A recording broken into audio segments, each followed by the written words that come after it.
Hi there. This is a common trap or mistake in the Caro Kann, and it's called something to aim at. White opens e4, the Caro Kann with c6, d4 and d5. After knight c3 defending the pawn on e4, black captures, white recaptures, and the main line here with bishop f5, hitting the knight, which drops back to g3, hitting the bishop, which in turn retreats to g6.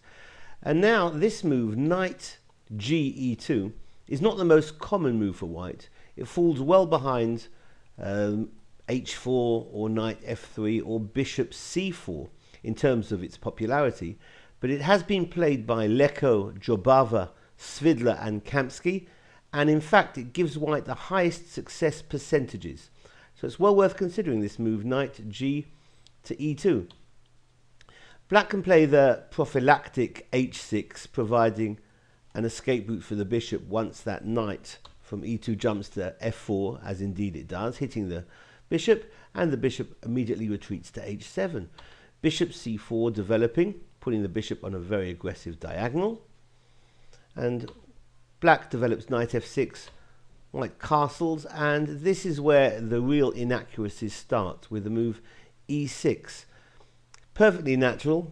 A lot of players have played this. In fact, it's the most popular move for black in this position.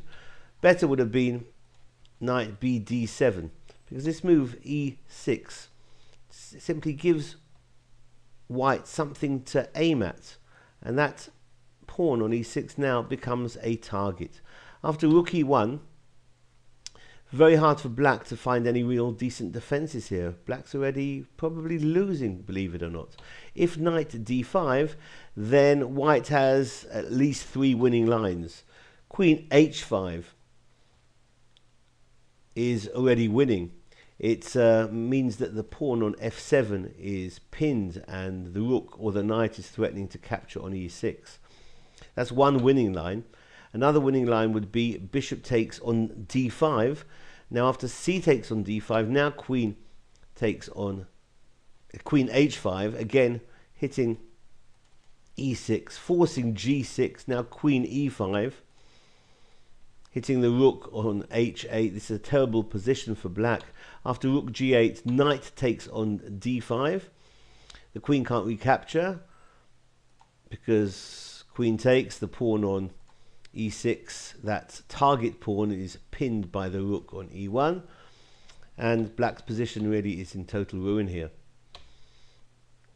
Bishop g7, the queen would probably drop back to e4 with a big advantage here for white, but perhaps the best and easiest way to finish black off in this position, instead of bishop takes on d5, knight takes on e6 immediately. And now after f takes on e6, rook takes on e6 check, and then after bishop e7 could be met now with queen h5 check, and g6, queen e5, again the same theme. Black is busted. If rook f8, then white can throw more forces into the attack.